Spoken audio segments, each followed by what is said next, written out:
If you've been on Instagram in the last couple of days, you've likely seen that video or one of about a half dozen others very similar to it. And they're not all from the same protest, right? Some of them are from as far back as 2024, and they depict Belgian farmers protesting, rioting in the streets, using tractors, dumping potatoes, dumping manure, etc., etc. And there have been over the years a number of other farmers' protests like this around Europe, a couple of very famous ones in France.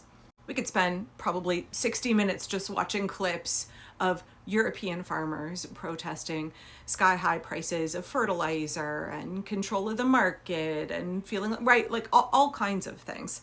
And that's because in these European countries, they have a long, proud cultural tradition of farmers and other working people protesting vigorously in ways that the United States would describe as criminal, would describe as riots. And I want to talk about it for a second because I've seen a number of my mutuals who have been resharing some of these videos and being like, why the hell aren't we doing this in the United States?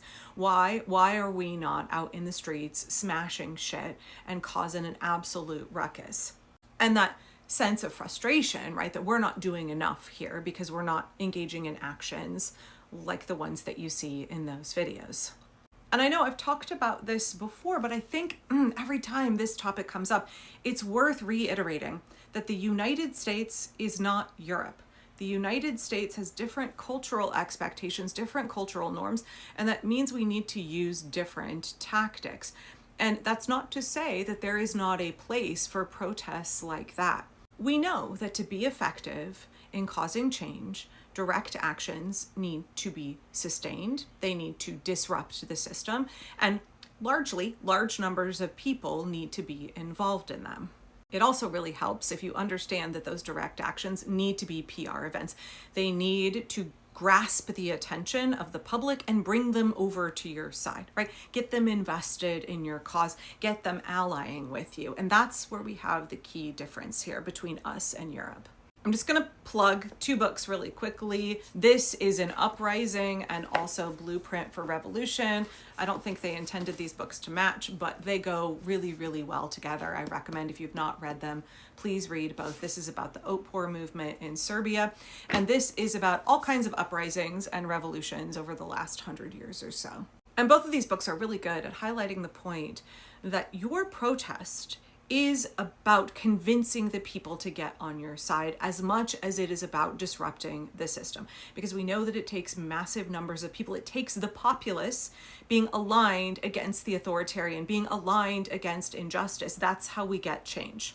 Now, we could look at a number of factors that differ between these protests in Europe and if we were to try and apply the same tactics here in the United States. Yeah, you could say the policing is very, very different here in the US. Our police are heavily armed. They're basically like a military, right, against unarmed civilians. However, there are plenty of countries in the world, including Serbia, where the cops had no problems beating and shooting people, and yet folks still organized in disruptive protest anyway. But the stakes are higher here in the United States, particularly if you're not white, right? The stakes are much, much higher. You're much more likely to be murdered by the police for smashing shit or, whatever. Not even smashing shit, just engaged in sustained exercise of your First Amendment rights. We can also talk about how in the United States we don't have Medicare for all. That is a significant tool of the oligarchy. That's a significant tool of the state to control all of us, right? Because if you have to take off work for protest, if you have to, do something in a protest for which you may end up with charges or you may end up arrested and you can't go to work or your boss may fire you for your participation in that, you will lose your healthcare. Your children will lose their healthcare. And for folks in countries with socialized medicine, with universal healthcare programs, there is much more freedom to be able to go out and protest, to be able to take on those risks. The calculus is different. It's not helpful to just say, like, we don't care if it's harder here in the States. We don't care if there are compounding factors. You need to do it anyway. But these books talk about one significant compounding factor that I think matters more than any other. And that is the fact that your sustained direct action is as much a PR game as it is about disrupting the system itself. The more you disrupt the system, the more you tick off those in power, you have the potential to cut into their profit margin. Yeah, sure. But if your protest is turning the populace against you, then you are cutting off your nose to spite your face, because this is a numbers game. Speaking of which, did you see that Donald Trump's approval rating is down to 33%? Humiliatingly low, right? The people are already turned against him in massive numbers. It's just how do we activate them to show up at the polls in November and to understand that that is not even the bare minimum that they need to do. That's the first step in a much larger effort to regain our democracy, to reconnect as Americans with our neighbors, to make our country resilient, robust, pursue justice, right? And human rights for everybody. But voting is great. We need everybody. We need everybody to vote, but that's not everything that's involved here. So when you have protests like this, where you see farmers bulldozing or dumping large quantities of manure on government property, or dumping truckloads and truckloads of potatoes in the street, when you see protesters smashing windows and destroying property, that hits very differently in Europe or other countries than it does in the US, because we have essentially centuries of indoctrination in this country where the average American thinks that destruction of property, vandalism, is worse than the brutalizing of people's bodies, or that if you break something, you deserve to be brutal. Your body deserves to be broken for that.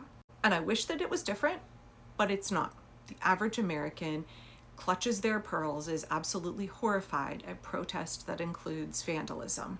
And that's because the capitalists have gotten us all to think that property matters more than people, and it matters more than our rights. And we know that law enforcement in this country is all about protecting the property of those in power, not about protecting the American citizenry and our rights.